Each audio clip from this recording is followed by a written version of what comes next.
Mr. Braley for questions. Thank you. Mr. Lentz, welcome back. Thank you. I want to explore in a little more detail Toyota's relationship with Exponent. When you appeared before the subcommittee on February 23rd of 2010, you submitted a written statement. Do you remember that? Yes. And on page 2 of your written statement, you said, "We asked Exponent in December, a world-class engineering and scientific consulting firm, to conduct a comprehensive independent analysis of our electronic throttle control system with an unlimited budget." Do you recall making that statement? Yes, sir. And at the conclusion of that hearing, I requested a copy of any documents that would verify the nature of the relationship between Toyota and Exponent.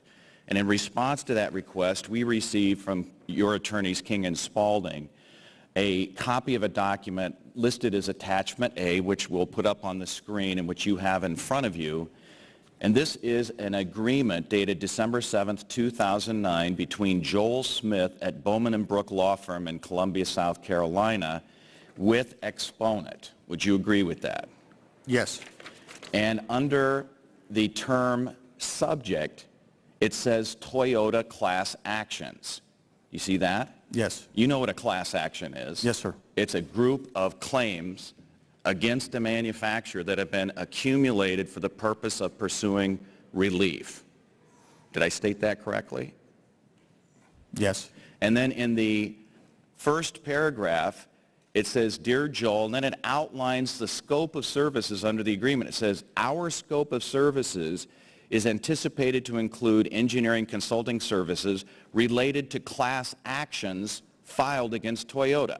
Do you see that? Yes. And you would agree that class actions filed against Toyota are separate and distinct from an independent analysis of what's causing this problem.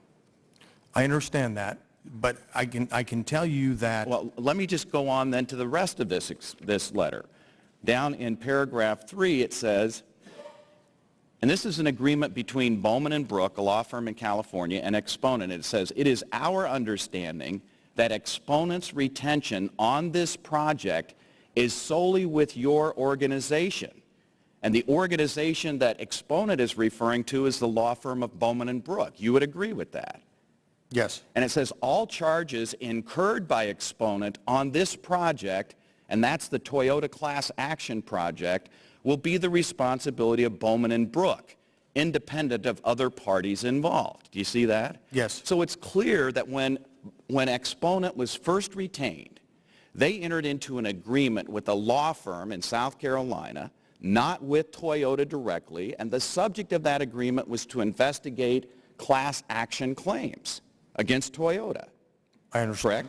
And we heard from Administrator Strickland, and he put this in perspective when he said there is preparation for litigation and there is scientific analysis consisting of a detailed analysis of the cause of a problem and eliminating it. You would agree there's a distinction.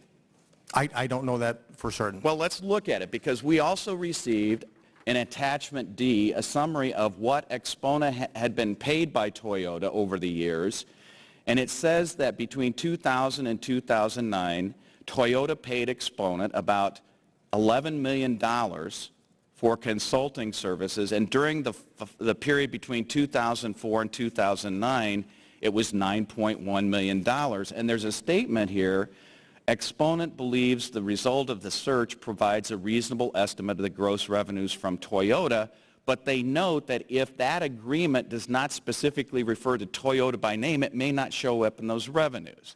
So it's clear that Toyota in that decade had paid a substantial amount of money to Exponent.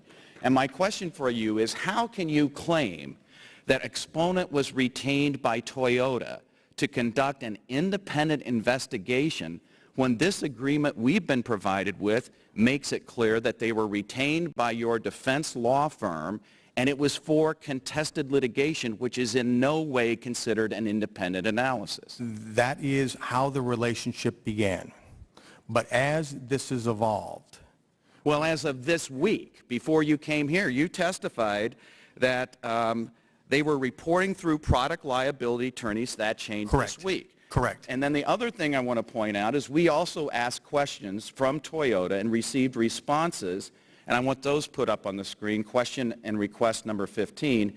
It says the overall amount that Exponent has billed for work related to Toyota since Exponent was retained by Bowman & Brook on December 7, 2009, the answer the committee received was Exponent has billed $3,330,552.36.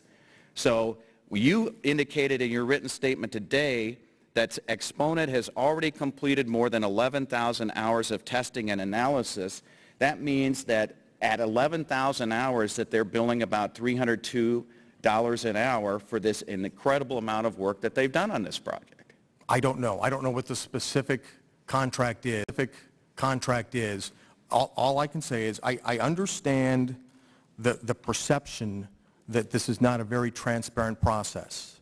But you've also provided us in your written statement today with this letter to Mr. Sabai, yes, who you've indicated will be communicating directly with Mr. St. Angelo. Yes. And when Toyota's counsel talked to committee staff yesterday, they said that the letter to Exponent that you provided with your attachment does not change Exponent's contractual relationship with Bowman & Brook. Not yet. Is it your understanding that it will? I do not know that for a fact. But will you commit to the committee today that if it does, you will provide us with any documents that change the contractual relationship between Exponent and Bowman & Brook or Toyota and any of its various entities related to the project that we've been talking about during these two hearings? Absolutely. All right. I see my time has expired, and I'll yield back. Thank you, Mr. Braley.